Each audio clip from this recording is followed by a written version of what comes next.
Merhabalar, ben Huri. Huri'me Tek Mutfak'ta kanalıma mutfağıma hoş geldiniz. Tek başına yetebilecek lezzetli muhteşem bir tarif vermek istiyorum. Tarifimizi hamurumuzu hazırlayarak başlayalım. 2 adet tam yumurta, 1 tatlı kaşığı toz şeker, yarım çay bardağı sıvı yağ, yarım çay bardağı yoğurt,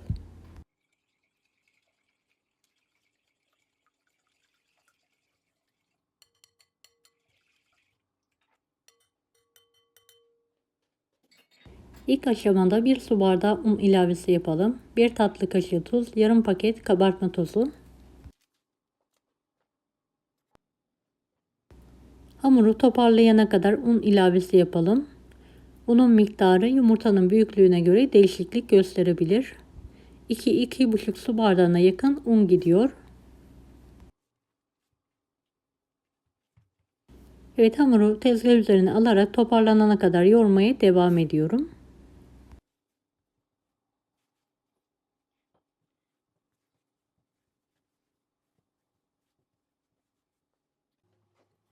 Evet, hamurumuzu iç pilavımızı hazırlayana kadar kenarda dinlenmeye bırakalım.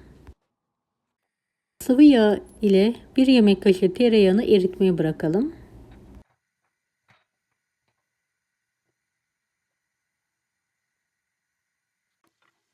Evet, erittiğimiz tereyağının üzerine 2 su bardağı yıkanmış pirinç ekleyelim.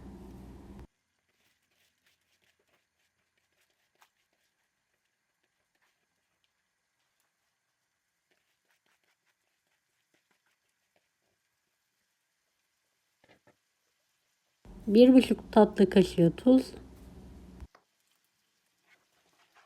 Pirinci topak olana kadar karıştırarak kavuralım.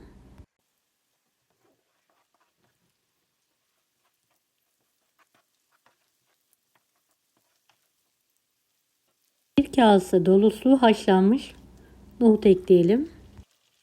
Üzerini geçecek kadar tavuk sulu normal su karışımı ekliyorum. Kaynar şekilde ekleyelim.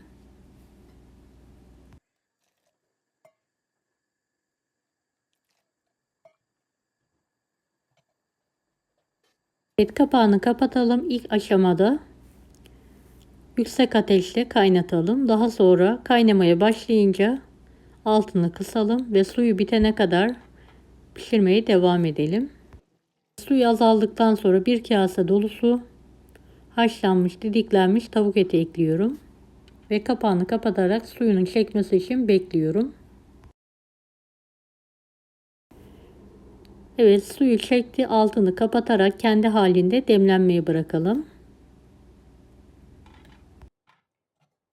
Evet, demlenen pilavımızı karıştıralım.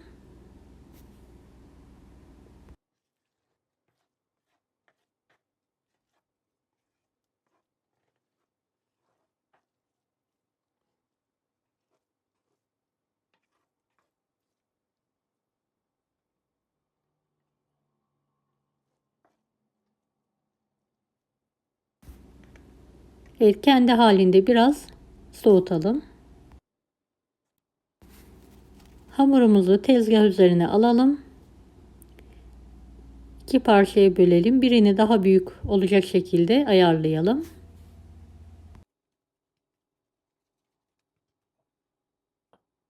Evet, hamurumuzu açalım.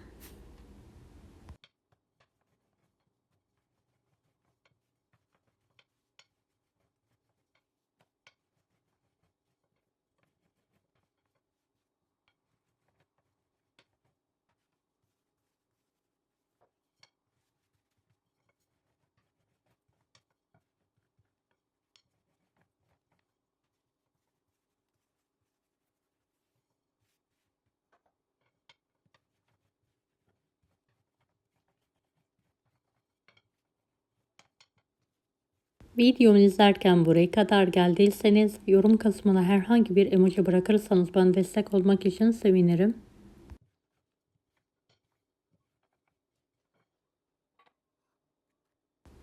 Evet, bu kadar büyüklük ve incelik yeterli olacaktır. Üzeri için diğer bezeyi de açalım.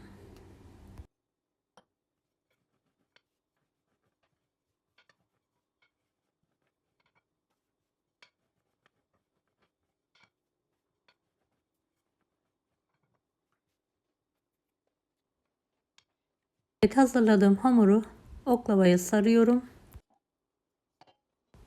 Kek kalıbının her tarafını tereyağı ile yağladım. Dip kısmına ceviz yerleştiriyorum. Dilerseniz badem, fındık, fıstık da kullanabilirsiniz. Hamurumuzu dikkatli bir şekilde kek kalıbına yerleştirelim.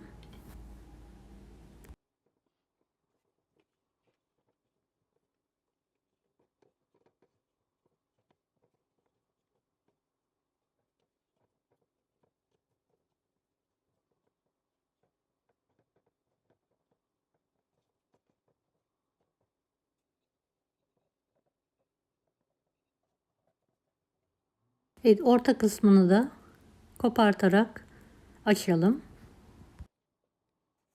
Kek kalıbı yerine daha farklı kalıplar da kullanabilirsiniz.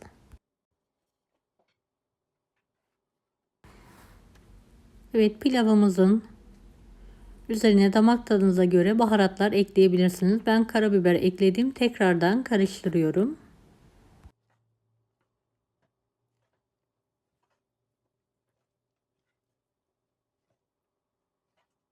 Evet, iç pilavımızı kalıba yerleştirelim.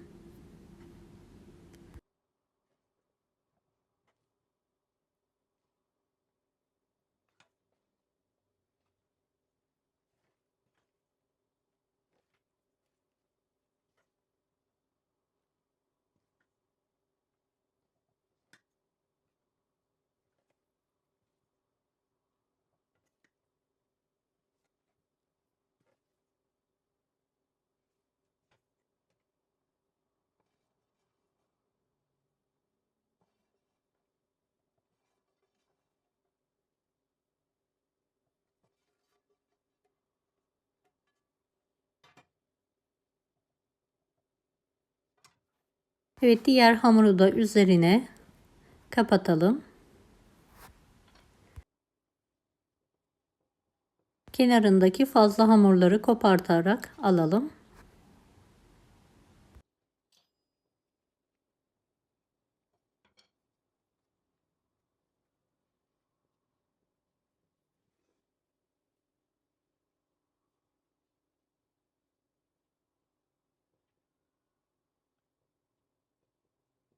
Kenarlarını kıvırarak şekil verelim.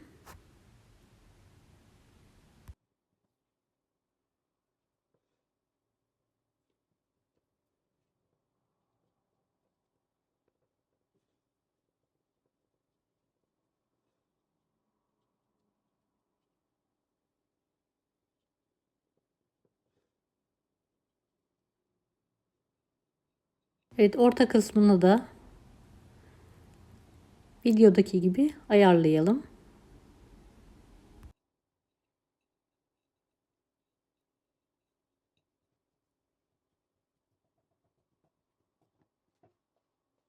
Pilavımızı önceden ısınmış 170 dereceli fanlı fırında yanında bir kase dolusu su koyarak pişirmeye bırakalım.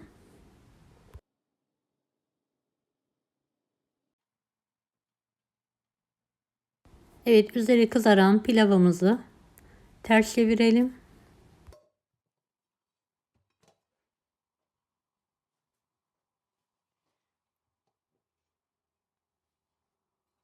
Evet, üzeri kızarmadığı için fırın tepsisine alarak tekrardan fırına veriyorum.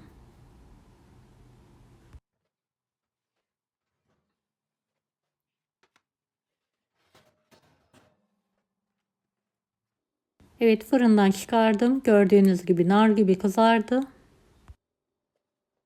Bir dilim keserek işini de sizlere yakından göstermek istiyorum. Tam bir misafir yemeğidir. Mutlaka denemenizi tavsiye ederim. Deneyecek olanlara şimdiden kolaylıklar dilerim. Kanalıma ücretsiz abone olmayı unutmayın. Bir dahaki videolarda görüşmek üzere. Allah'a emanet olun. Hoşça kalın. Daha farklı tarifler için bunlara da izlemeyi unutmayınız. Afiyet şifa olsun herkese.